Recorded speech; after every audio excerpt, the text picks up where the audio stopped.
Alors bonjour à toutes et tous. En préambule, donc merci à Batijournal pour la énième invitation, je ne compte plus. Merci beaucoup au titre de l'Observatoire du métier de la scierie de nous permettre à chaque salon finalement depuis déjà pas mal d'années de présenter une étude spécifique que l'Observatoire a fait. Donc c'est très intéressant pour nous parce que bien entendu tous mes travaux sont publiés dans la presse et sur des livres chez l'Harmattan ou pour le dernier en autopublication. Mais c'est toujours intéressant de venir parler avec vous. Et puis après, à l'issue, si vous avez des questions, eh bien, j'essaierai d'y répondre. Merci aussi aux scieurs, hein, je dis bien, puisque vous êtes quelques-uns à être venus assister à la conférence, et c'est gentil. Fabricants de lames aussi, j'ai vu. Et voilà, c'est très bien. Et puis aussi fabricants de machines de scierie. Voilà, donc c'est un sujet effectivement qui normalement devrait intéresser tous les gens de la scierie. Voilà, donc cette étude a été conduite en 2022 et là c'est la synthèse. Voilà. À l'issue, si on a un peu de temps, vous n'hésiterez pas, s'il y a des questions à poser, je peux y répondre. Voilà, donc je remercie à travers ce travail donc, le groupe de scieurs qui m'a aidé à construire cette enquête parce que je suis tout seul à travailler, on va dire, de la réflexion à l'écriture, à la publication. Donc c'est en soi un travail important. Je remercie aussi, il me semble que je l'entête, donc bien entendu le Bois International, l'interprofession aussi aura, l'Office économique wallon du bois et la MFLS aussi, donc fabricant d'outils de scierie, qui m'ont aidé à diffuser largement cette enquête. Puisque nous avons eu 102 retours, ce qui n'est pas rien, pour 1000 scieries, donc c'est pas mal, ça représente 10%, donc c'est assez objectif. Je remercie aussi Yves Poss et mon épouse donc pour les relectures, parce que c'est un travail fastidieux. Et comme je l'ai dit, bien entendu, les 102 répondants scieurs, dont 2 scieries grosses d'ailleurs situées en Belgique. Voilà. Alors le contexte, le sommaire, donc on va avoir quelques diapos sur le contexte des scieries, parce que c'est quand même bien de rappeler à tout le monde qu'est-ce que ça représente aujourd'hui les scieries en France. Parce que je suis sûr que si vous interrogez les uns et les autres, pas grand monde le sait, et pourtant il y a des chiffres à savoir.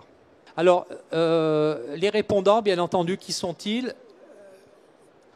On leur a demandé de faire la comparaison entre les modes d'affûtage, notamment les modes d'avoyage qui sont employés en scierie, entre l'écrasement, le carbure, l'hostélité. 102 répondants, on va le voir dans une des diapos. Ce qui était très intéressant et ce à quoi je ne m'attendais pas du tout, c'est de voir la répartition qu'il y a eu dans les résultats, c'est-à-dire en termes de taille de scierie. Parce que l'Observatoire, depuis, on va dire, sa création en 2003, donc 20 ans, on a toujours pris le parti, et ça, entendez-le parce que c'est important, de mettre, si vous voulez, d'analyser les scieries, non pas dans une globalité, parce que ça ne veut absolument rien dire, mais toujours selon les tailles d'entreprise. Ça, c'est notre base que vous retrouverez dans toutes les études qui ont été faites par l'Observatoire.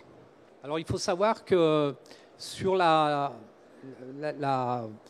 spécification des scieries, donc l'Observatoire a classé par 3 tailles d'entreprise, c'est-à-dire les petites scieries, elle est dite artisanales, les scieries moyennes et les grosses et très grosses.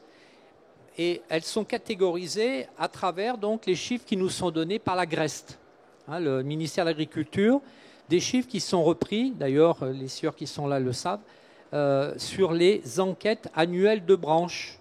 Enquête annuelle de branche A, donc E, A, B. Et ça, malheureusement, je vous le dis au passage, c'était fait jusqu'en 2019, c'est-à-dire que les publications qui viennent après, 21 à 22, puisqu'on vient d'avoir les 22, il n'y a plus de catégorisation par taille de scierie, c'est-à-dire qu'il y a un global qui est donné, Et j'ai questionné quand même le ministère pour savoir pourquoi. Parce qu'ils ont les informations puisqu'elles sont prélevées après les scieries. Ah ben non, on a changé de logiciel. Voilà, c'est toujours la même réponse. Réduction de personnel, certainement qui vont plus simple. Ce qui, de mon point de vue, est complètement anormal et voire scandaleux.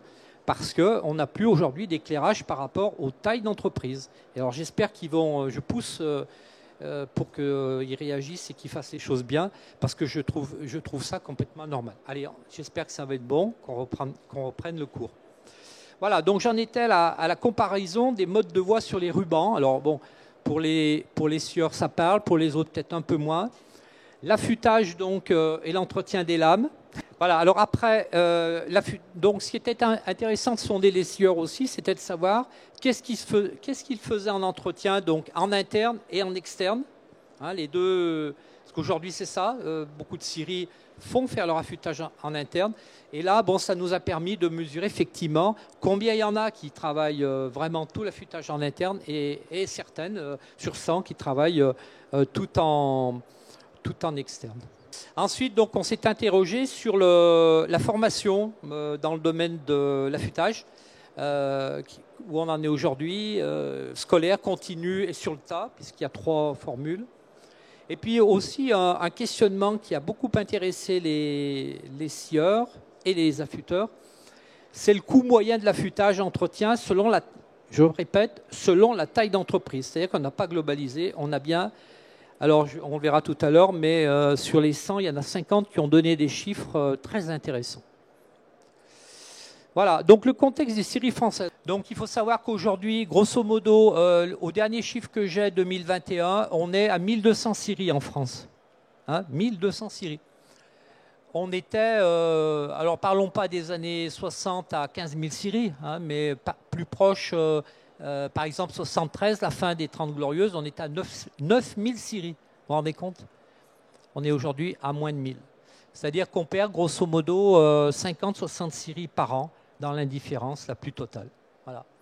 Et ce qui est le plus ennuyeux, si on peut dire, c'est que jusqu'au subprime, c'est-à-dire la grosse crise US, on perdait des scieries, mais on maintenait...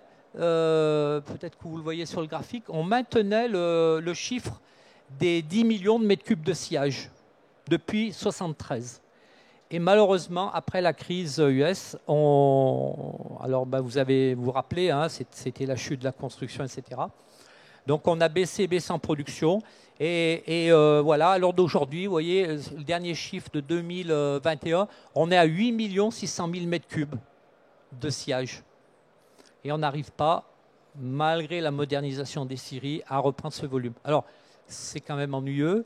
Pourquoi? Eh bien, tout simplement, moi je le dis tout le temps, ce qu'on ne fait pas, eh ben, vous devinez la suite, c'est fait par les autres, hein, et notamment par les bois d'importation, Suède, Finlande, Allemagne.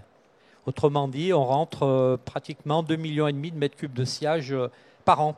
Hein. Il faut le savoir, ça. Voilà, donc par contre, on peut quand même regarder ce qu'on appelle la productivité apparente des scieries, on dit bien apparente, entre 80 et 2021, soit 20 ans. On s'aperçoit qu'on est passé par scierie, on est passé de 1850 mètres cubes par scierie à plus de 7000. Donc autrement dit, alors c'est qu'une moyenne évidemment, ça ne veut rien dire parce que, vous faudrait regarder de près, les toutes petites scieries et les très grosses industrielles. Les très grosses industrielles sont sur des chiffres beaucoup, beaucoup plus élevés. Et les petites scieries, peut-être un peu plus, c'est une moyenne. Mais ça donne une indication quand même pour montrer que... Alors, ce que je disais tout à l'heure, le modèle, on va dire, français, alors je vous dis tout de suite, ce modèle, il n'existe nulle part. Vous le trouverez uniquement porté par l'Observatoire de la scierie qui le porte depuis plus de 20 ans.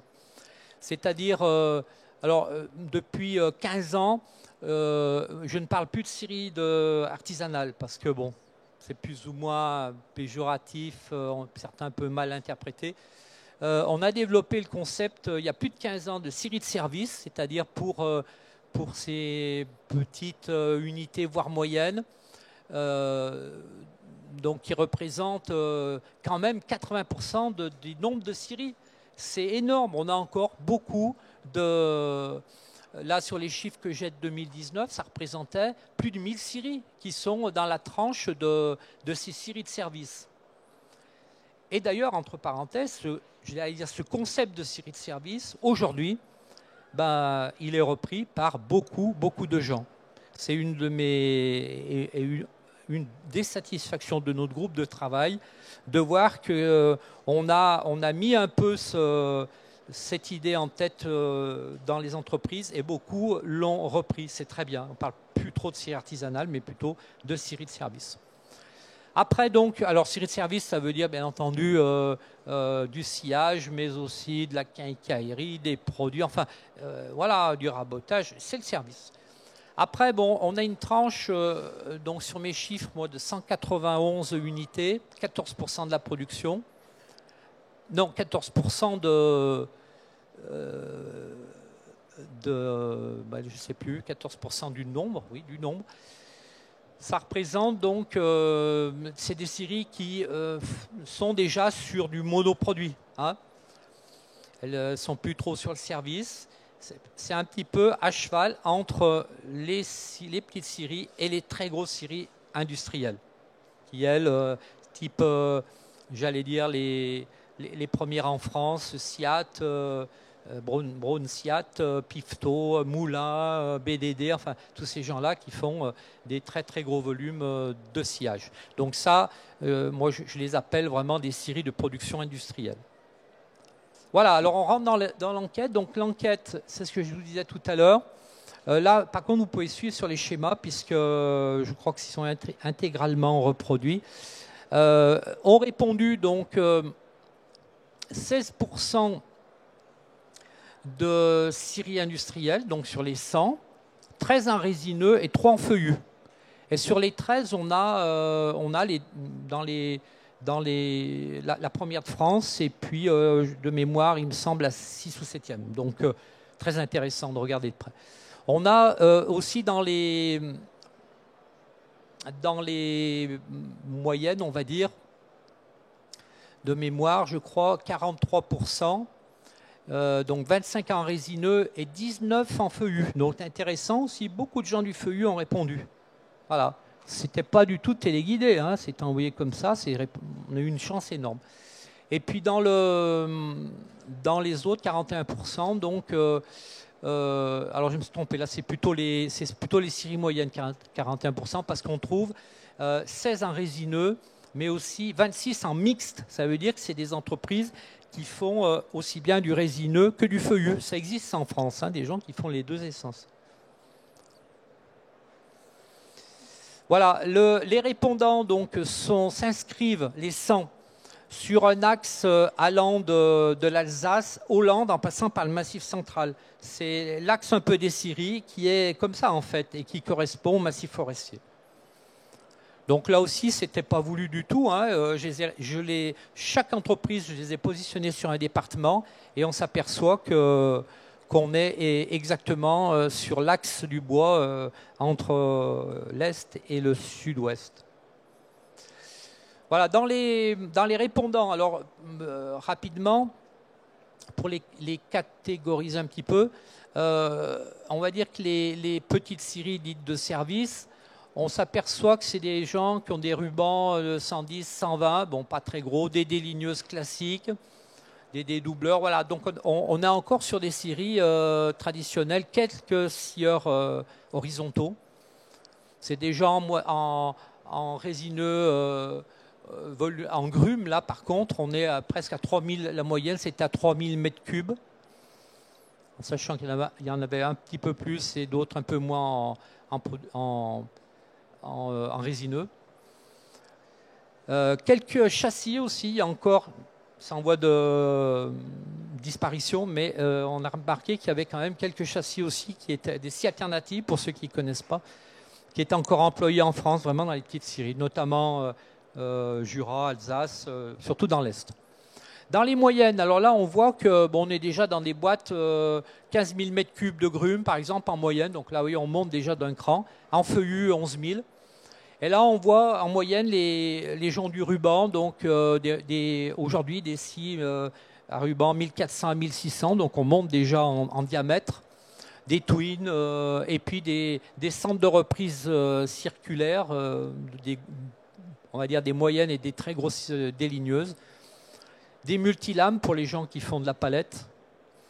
Et puis enfin, pour les scieries industrielles, alors là, voilà, la moyenne, vous voyez que j'ai noté, en résineux, presque 100 000 m3, donc déjà, c'est des belles boîtes qui ont répondu.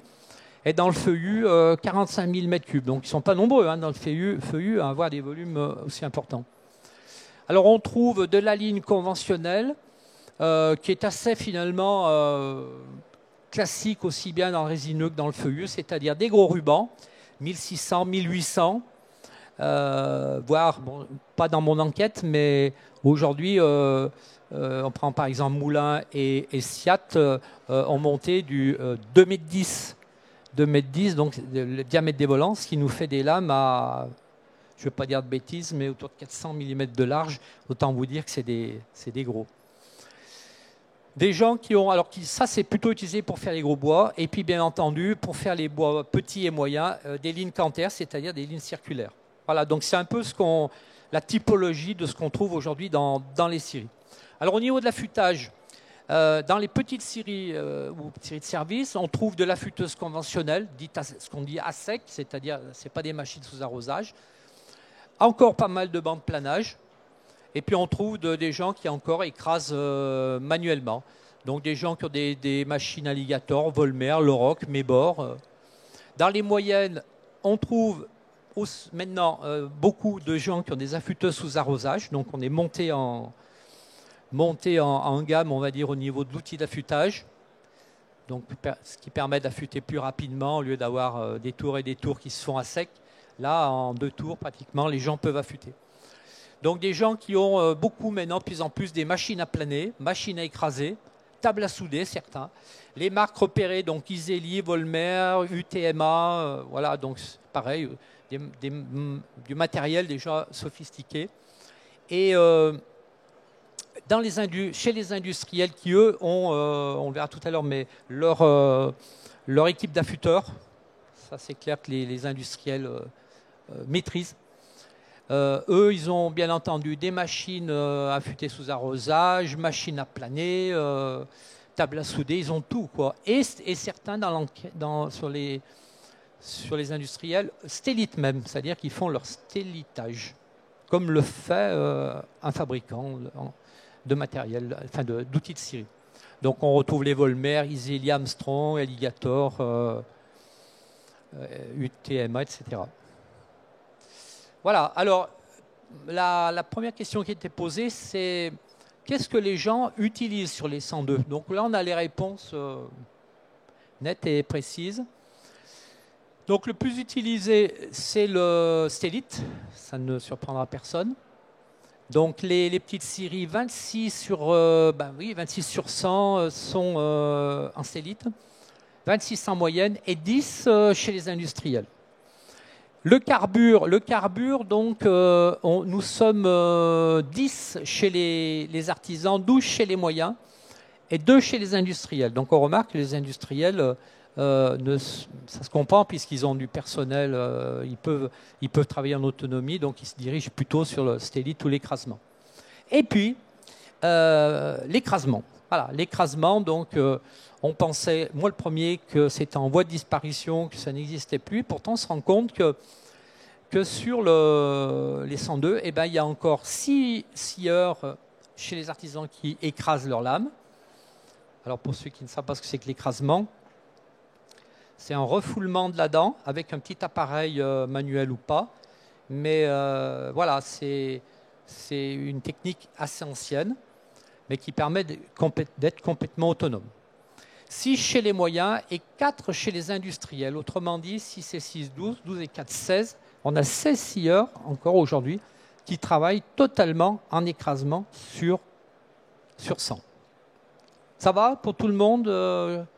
Alors, je m'excuse, je suis pas trop technique pour ceux qui ne connaissent pas trop. Pour les autres, tout le monde, je pense, me comprend, ceux qui sont dans le bois. J'essaye d'être pédagogue. Alors, l'autre question, c'était l'affûtage et l'entretien en interne, c'est-à-dire à l'intérieur de la scierie. Alors, l'affûtage ruban, alors là, on va s'apercevoir que ils sont nombreux encore, aujourd'hui, finalement, sur 100, à affûter leurs outils. Les rubans, on va dire. Hein. Autrement dit, 32 chez les petits, 29 chez les moyens et 14 chez les petits. Chez les industriels, pardon. Le PDT, donc, c'est le planage, dressage, tensionnage, c'est-à-dire l'idée de pouvoir suivre le corps de ces lames. On s'aperçoit que, vous voyez, finalement, presque la moitié, ça à peu près à part égale chez chacun, le fait encore. L'écrasement, eh bien, on a un petit peu parlé tout à l'heure, donc 6 et 6, 12 et 4, 16, c'est ceux qu'on retrouve tout à l'heure. Ceux qui font, alors là c'est un chiffre pas très juste, le recarburage est circulaire, pas très juste parce que tout le monde n'a pas répondu. Et ça on sait qu'aujourd'hui c'est beaucoup sous-traité, donc j'imagine qu'ils sont beaucoup plus nombreux que les 8 qui ont répondu. Le stellitage, eh bien, il y en a 3, où il y a uniquement 3 entreprises qui ont la machine et qui restellitent sur site. Et puis idem, l'affûtage est circulaire, ceux qui ont répondu, donc on s'aperçoit, il n'y en a pas chez les petits, parce qu'il faut acheter des machines sous arrosage et ils ne le font pas, et puis ils n'ont pas assez de lames. Donc c'est surtout les scieries moyennes et surtout les industriels. Les industriels, effectivement, font leur affûtage. Alors la comparaison des modes de voie sur les rubans agrumes. Donc on s'aperçoit, on a un petit peu parlé tout à l'heure aussi, que le carbure ruban, il est utilisé par 10, 12, 22, 24 entreprises sur 100. Le stellite, on l'a aussi un petit peu dit tout à l'heure, donc 26, 52 plus 10, 62 entreprises. Donc on voit vraiment que la méthode d'avoyage en stellite, c'est alors d'aujourd'hui. Alors pour ceux qui ne connaissent pas, c'est ancien le stellite, hein, ça date des années 70. D'abord on stellite à la main, etc. Et puis les machines sont arrivées. Et on trouve ça maintenant, enfin, ça a vraiment démarré à partir des années 73, 15, 16, quoi. Et puis l'écrasement, je crois qu'on retrouve le même chiffre qu'on a dit tout à l'heure. Maintenant en externe. Alors en externe, c'est-à-dire, ça veut dire fait dans les ateliers d'affûtage. Donc soit dans des grosses boutiques, soit dans des plus petites qui sont un petit peu éparpillées en France. Donc en externe, donc, on a 10 et 22, 24 entreprises qui font faire le carbure, pose carbure, plus affûtage, plus PDT. Affûtage stellité, alors j'ai été surpris, sur les 100, il y en a quand même 3 qui font faire leur affûtage. Alors, ne me demandez pas qui sont ces entreprises, a priori c'est dans des entreprises moyennes, c'est même pas des petites. Ça veut dire qu'il y a des gens qui même le stellite, ils le confient à affûtailleurs. Le stellite, eh ben, plus de 60 entreprises le font faire, plus le PDT. Alors bon, sur cette colonne où ça blesse un peu, c'est que y a des scieurs qui, heureusement ils ne sont pas tous comme ça, mais il y a des scieurs qui, il faut le dire, qui ne vont pas faire retoucher leur corps de lame entre 2 stellitages. Eh oui. Donc c'est compliqué. C'est compliqué aussi bien pour le scieur que pour le fabricant parce qu'il faut rattraper des fois une lame qui a fait, je ne sais pas, 20-25 affûtages et avec un corps déformé. Donc c'est assez compliqué. Donc souvent, on verra tout à l'heure, il y a des incompréhensions parfois entre le scieur et le fabricant. Le fabricant, il ne peut pas faire des merveilles. Hein. Non, une lame, normalement, il faudrait qu'elle soit... ceux d'ailleurs dans les moyennes et les petites scieries qui ont des bancs, ils le savent, des bancs à planer ou des machines, ils suivent presque à chaque fois une lame, on la sort, on la regarde sur le banc pour regarder si elle n'a pas pris des bosses, s'il ne manque pas d'attention, et on corrige au fur et à mesure. Mais il y a beaucoup de scieries, il n'y a pas d'affûteur. Donc du coup, la lame, elle n'est pas suivie en PDT. Et c'est quand même un problème. Et puis, oui, il y a en externe, je vois, alors ça c'est chez les industriels, il y a 3 industriels qui achètent uniquement leur ruban brut on appelle ça les marchands de lames, chez les fabricants, et qui font tout le reste, soudure, alors ils achètent du ruban denté, hein, j'imagine, mais soudure et tout le reste. Mais ils ont du personnel, ils ont le matériel, donc... alors ça, c'est par exemple, c'est le cas de l'Esbat, la scierie landaise. C'est des gens qui font tout. Alors, question, pourquoi choisir l'affûtage entretien c'est un choix, hein, en interne. On verra que quand c'est en externe, il y a d'autres types de répondre, mais pourquoi les gens ils tiennent à garder finalement en interne? Alors, ça c'est vraiment le graphique qui m'a parlé le plus, parce qu'on voit qu'il y a plus... C'est pareil chez chaque classe de scierie, mais l'autonomie. Voilà. Affûter en interne permet de rester autonome. Ça, les gens sont très très attachés à ça. L'idée, c'est de maîtriser des savoir-faire. Voilà, ils veulent garder la maîtrise. Alors encore une fois, encore faut-il avoir le personnel ou le plus souvent, notamment dans les petites entreprises, voire les moyennes, c'est le patron qui fait ça, parce que c'est souvent un gars qui est en école ou qui a suivi des formations et qui maîtrise. Mais dans le cas, par exemple, d'une reprise, je vous dis tout de suite, quand il n'y a plus personne en ressources à l'affûtage, on donne en externe. Ça, c'est souvent le schéma. Alors aussi, les gens ont dit, vous voyez que c'est important de les questionner, ils ont dit qu'ils maîtrisaient mieux leurs coûts en restant en interne. Ils maîtrisaient mieux leurs coûts. Donc je vois notamment dans les moyennes scieries, il y en a 13, 10 dans les scieries industrielles et 8 chez les plus petites scieries. Intéressant de savoir qu'il y a des gens qui sont préoccupés par le coût de cette affaire-là. Et puis aussi, alors là, je tiens tout de suite à le dire, alors ils sont, je ne sais pas s'ils se sont mis en avant, mais en tout cas, on va le voir avec, je crois, l'autre diapo. Mais ils estiment, les scieries-enquêtés, ils estiment que quand l'affûtage, l'entretien des lames est fait en interne, la qualité du savoir-faire est meilleure que quand c'est fait dans les grands ateliers d'affûtage. Alors, encore une fois, je tiens à préciser que c'est obligé.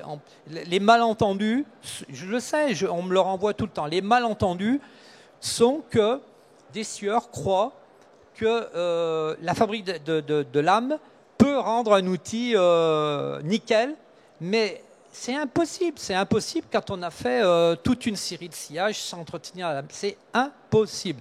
Les gens qui sont ici, j'en connais certains qui font l'entretien, ils le savent. Ce que je dis, ça leur parle. Hein. J'en connais même certains, c'est toutes les tombées de lame, on regarde le corps. Alors vous imaginez celui qui a scié 25 affûtages sur une lame sans toucher le corps, qu'est-ce que ça devient, hein? Voilà, donc ça, mais c'est encore dans la tête des gens et souvent c'est un manque quand même d'objectivité. Hein. Alors en externe, voilà, donc je passe tout de suite sur la qualité du savoir-faire, c'est ce que je viens de dire à l'instant. 9 et 6, donc 15 et 3, 18. Ouais, il y a des gens qui, voilà, ça rejoint ce que je disais tout à l'heure, ils pensent que la qualité du savoir-faire, alors est-ce que c'est le savoir-faire ou le résultat final, j'en sais rien, mais est mieux quand c'est eux qui le font. Bon, ça, c'est dit, mais je tiens quand même, bien entendu, à dire la chose. Alors pour le coup maîtrisé, quand ils le font en externe, donc ils sont 21, 23, 24, donc à dire que le coût est maîtrisé quand ils le font faire dans un atelier. La maîtrise des savoir-faire, alors bon, il faudrait qu'on ait l'autre schéma à côté pour comparer avec l'interne. Mais ils sont quand même 22, 25 à dire que la maîtrise du savoir-faire est là. Et puis encore une fois, c'est un peu l'envers de ce qu'on disait tout à l'heure. Quand ils font faire en externe, bah pour eux, pour certains, ça veut dire aussi de l'autonomie. Parce que, bon, ils se disent, si on fait, là je vois, les chiffres sont quand même énormes, hein, quand on fait faire en externe 17, 21 et 8, ça fait presque 45 scieries, c'est beaucoup. Mais pour eux, combien de fois je l'ai entendu, si je fais faire à l'extérieur, ça me dégage du temps pour faire autre chose. Voilà. Donc, vous voyez qu'il y a les deux sons de cloche, finalement. C'est ça une enquête, hein, c'est jamais tranché. Alors, qui assure l'affûtage entretien des outils? Intéressant, ça. Hein. Donc, ils sont 30 dans les petites scieries, c'est ce que j'ai dit tout à l'heure. 10 dans les moyennes. Et puis, dans les industriels, évidemment, le patron ne touche pas les lames. Hein, donc, on confie ça, on va le voir après, à des salariés. Personne. Alors, oui, il n'y a personne dans 10, 12, 2, donc 14, 24 scieries. Il n'y a personne sur 100, personne qui assure l'entretien des outils.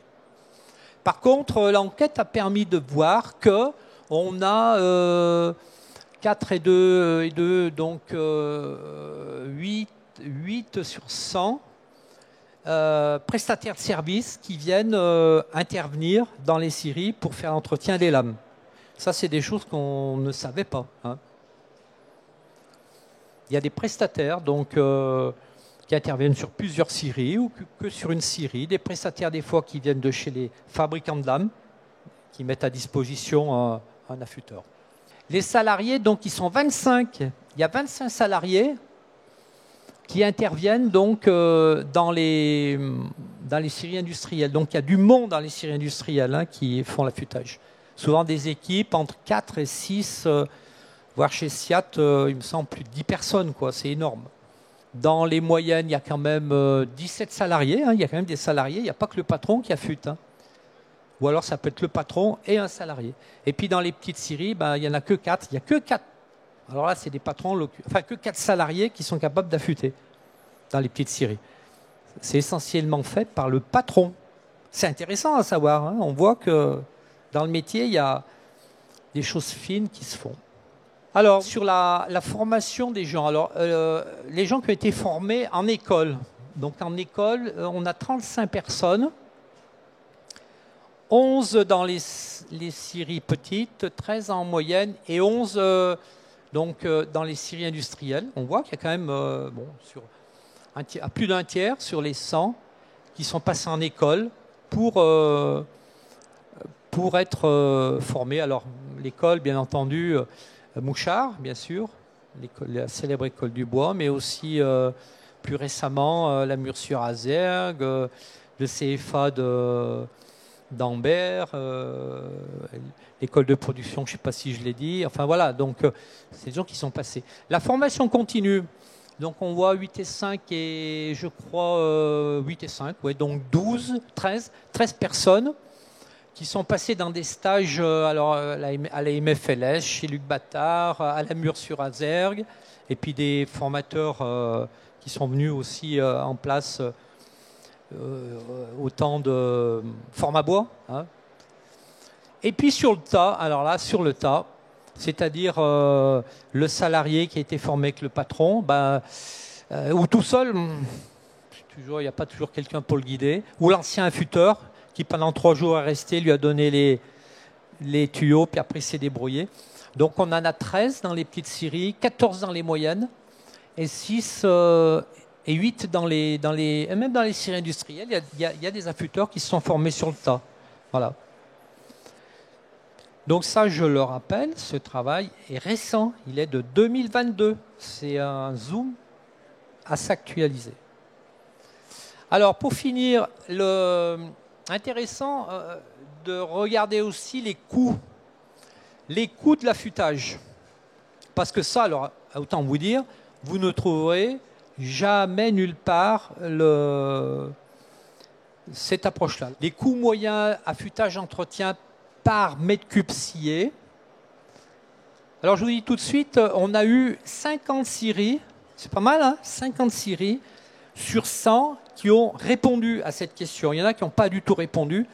Et sur les 50, on va dire, il y en a 15 qui ont fait un super boulot, c'est-à-dire, je pense qu'ils ont mis le comptable dessus ou un expert. Ils nous ont donné vraiment un détail comptable. Voilà, donc indiscutable pour arriver au chiffre final. Et puis, beaucoup ont donné... Alors, est-ce que c'est un chiffre au pif? qui m'ont donné où est-ce que c'est un chiffre, on va dire, réfléchi. Je pense parce qu'au final, j'ai vu que c'était pas n'importe quoi, quoi. Les gens, on peut se dire, ils auraient mis un chiffre au pif, mais on va dire que les scieurs, même si certains ne m'ont pas donné un détaillé comptable, comme les deux grosses boîtes industrielles qui nous ont répondu, bah le chiffre n'était pas bidon, c'est ça que je veux dire. Donc on se rend compte que, alors on va un peu le détailler. Dans les petites scieries, donc en résineux, puisque vous voyez que sur le tableau, j'ai les deux, hein, j'ai le résineux, le feuillu, même mix et feuillu, hein, ça ne peut pas être plus détaillé que ça. Dans les petites scieries, donc, quand c'est fait en interne, 4,79 € par mètre cube, c'est-à-dire que les gens ont pris leur chiffre global et ils ont redivisé par leur mètre cube scié. C'est clair pour tout le monde, ça, hein, d'accord? Si c'est fait en interne, on se rend compte que c'est un peu moins, 3,93 €. Et dans les grosses scieries, quand c'est fait en interne, on voit qu'ils sont à 3,55 €. En moyenne, ça nous tape à un peu plus de 4 € par mètre cube scié. L'entretien, l'affûtage et l'entretien des lames de scie. Alors, ils m'ont tout groupé, hein, aussi bien ruban circulaire, voire couteau. Quand ils font des couteaux, ils n'ont pas dissocié. Dans les petites scieries, quand c'est fait en externe, on voit 4,50 €. Dans les moyennes, 4,10 €. Par contre, on voit que dans les grosses scieries, quand ils font faire en externe, le chiffre est beaucoup plus élevé, c'est 7,60 € pour faire un chiffre moyen de 5,40 €. Dans le feuillu, bon, je ne redétaille pas tout, vous l'avez, on tombe en interne à 4,90 € et en externe à 7,90 €. Et pour finir par colonne, si on fait la moyenne de la colonne, on est à 6,10 € pour les petites scieries, le coût moyen de l'affûtage entretien par mètre cube scié, un peu moins chez les moyennes scieries, et à 5,60 € dans les grosses scieries, ce qui nous fait une moyenne de 5 €. Autrement dit, on va le voir après sur la diapo qui va suivre. Autrement dit, c'est des chiffres de base qui vont nous permettre de regarder un peu plus près. Alors, je vous dis tout de suite, on ne l'a pas publié. Alors, pour ceux que ça intéressera, vous pourrez le retrouver dans le livre qui vient d'être publié sur la série du Covid à l'intelligence artificielle, où cette étude est reprise et où on a rajouté un peu des choses. Pourquoi on ne l'a pas mis? Parce que on s'est dit ça risque d'être peut-être mal interprété par certains, etc. Donc, on ne l'a pas mis dans la publication officielle. Mais j'ai tenu je tiens à vous en parler aujourd'hui, on ne le cache pas et à le publier. On se rend compte que une petite scierie qui ferait par exemple alors c'est des chiffres de 2022, du sapin madrier bastingue en choix 2, autrement dit à l'époque, hein, nous sommes en 2022, hein, pas aujourd'hui, on était à 313 € par mètre cube. Et si on fait le ratio donc avec nos 6,10 €, on se rend compte que en moyenne, ça nous tape, ça représente sur le coût donc à gauche, le pourcentage du coût entretien par rapport au prix du mètre cube de bois scié, ça nous donne presque 2%. 2% donc du prix vendu représente le prix de l'affûtage. Bon, je ne vais peut-être pas tout vous détailler parce que ça serait un petit peu fastidieux, mais bien entendu, les gens de l'industrie, donc on retombe à des chiffres dans les moyennes à 1,5, 1,79 pour les gros scieurs, le chiffre est assez haut. Et par contre, là où c'est normal parce que c'est des produits vendus beaucoup plus cher, je l'ai fait aussi sur du feuillu. Sur de la frise, par exemple, QF1A, qui est 80 mm de large par 27 d'épais, vendu à 1100 €, pardon, ça nous représente 0,55%, donc voilà, on divise par 3 pratiquement le coût d'entretien au mètre cube. Voilà, donc je ne vais peut-être pas tout détailler, mais ça donne un peu une idée. Et on se rend compte que dans le feuillu, finalement, le coût le coût entretien des lames en pourcentage sur un mètre cube scié est moins important que par rapport, ben ça s'explique parce que le delta de prix entre vendre un mètre cube de charpente à choix 2 à 330 € et en vendre un mètre cube à 1000 € en frise, voilà, c'est pas le même delta. Voilà, et j'ai retrouvé, peut-être certains le connaissent, sur le livret Udéolm, que certains peut-être connaissent, Entretien des lames de scie. Ils nous font une petite diapo qui, finalement, je l'ai vu après, mais qui a apporté un peu du crédit à nos travaux, finalement en se disant, bah, on n'est pas trop loin de la plaque. Et on se rend compte que les Suédois, sur leur prix un petit peu de revient, on a un schéma où on voit donc l'approvisionnement en coût, ça représente 75 à 80%, 20 à 25%, donc c'est tout ce qui est le travail, l'énergie, enfin la transformation, et le coût outillage, écoutez bien, le coût outillage, ça représente donc l'entretien des lames 1%, d'accord? Et c'est vrai que là, on n'en a pas trop parlé dans l'étude, mais l'achat proprement dit des lames, c'est 0,1%. Autrement dit, si on regarde bien avec tous ces chiffres donnés, finalement, je pense malheureusement aussi, mais les scieurs souvent cherchent à faire des économies sur le poste affûtage, et finalement, c'est pas, au regard des chiffres, c'est pas toujours justifié, parce que on se rend compte que sur des produits vendus, ça ne représente pas grand-chose. Alors en conclusion, à partir des constats donc détaillés, une question centrale se pose. Quel va être le devenir de l'affûtage entretien des outils de coupe en scierie? D'accord?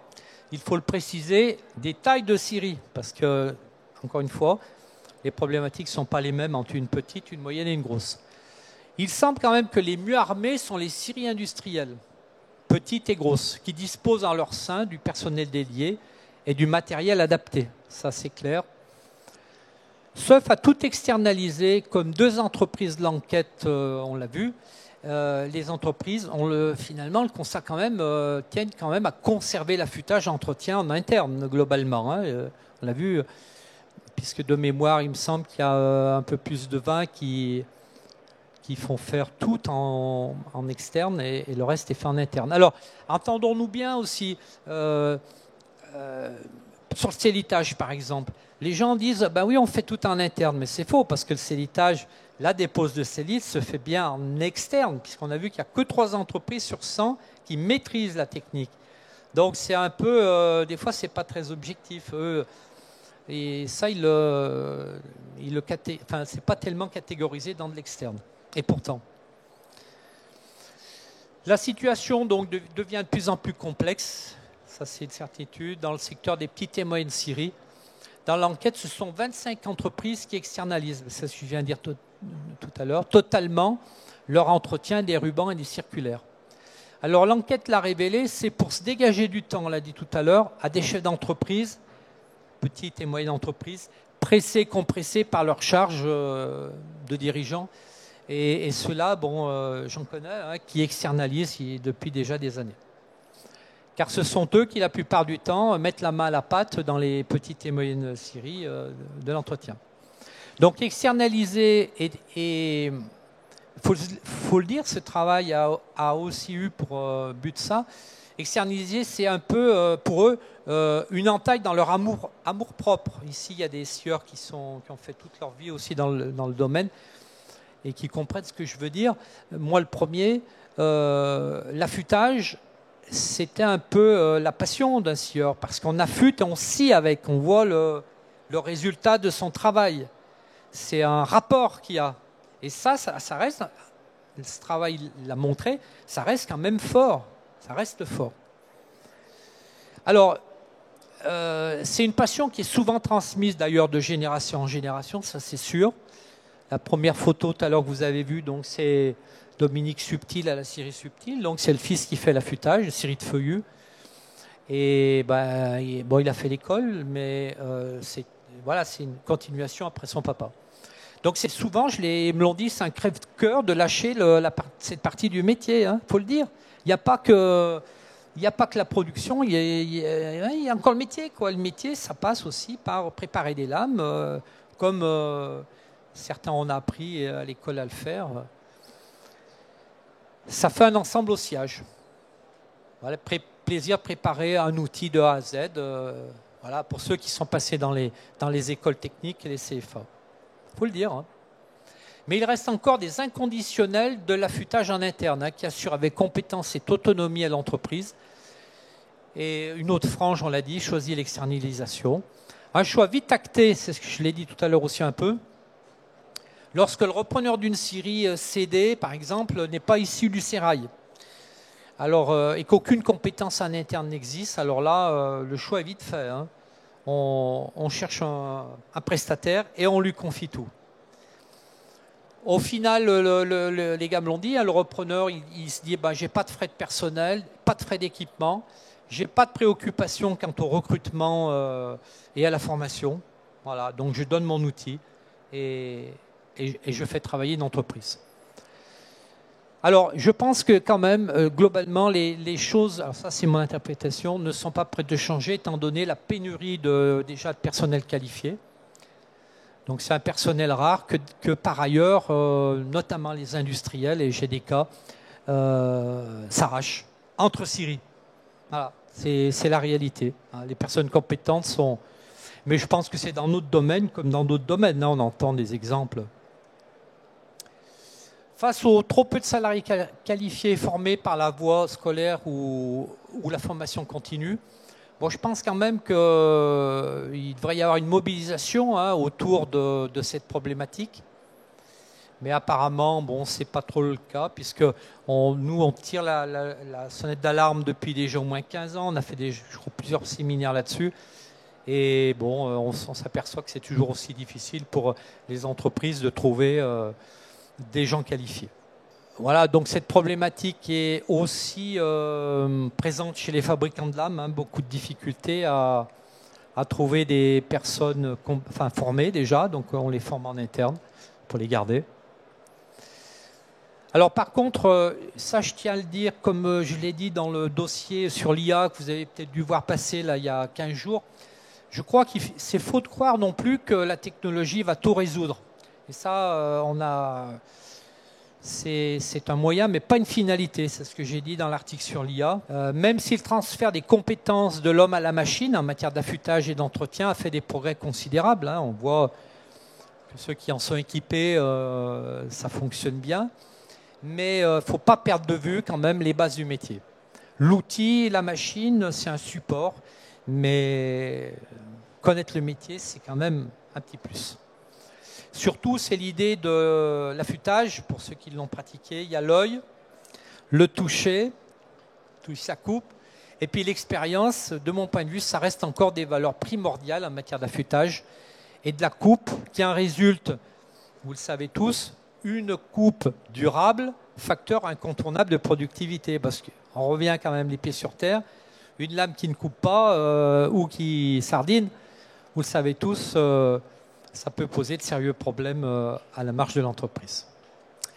Voilà, donc pour finir, cette enquête, vous pouvez la retrouver donc, sur le journal que vous avez, mais plus complète donc, dans mon dernier livre. Là, j'en ai quelques-uns, et sinon après, il faudra me les commander, ceux qui en veulent.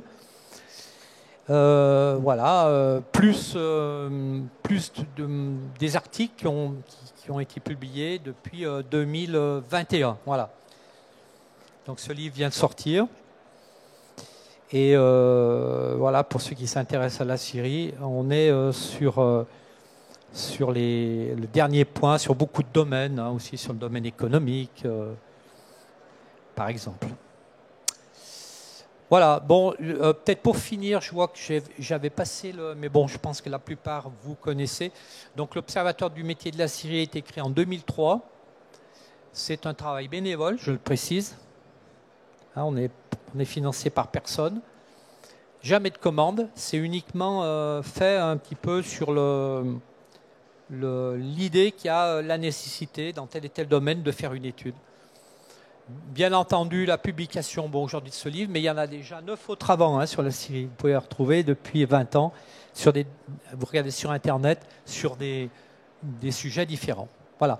Et surtout, mon travail, c'est pas que le mien, mais il s'appuie sur un réseau de fabricants de matériel de scierie, fabricants de lames, et puis des scieurs. Donc il y a un réseau de 60-70 personnes qui m'alimentent. Voilà, c'est tout ce que je peux vous expliquer. C'est pas une vue de l'esprit, mais c'est toujours d'après des retours du monde du travail autour de la Syrie. Voilà, merci.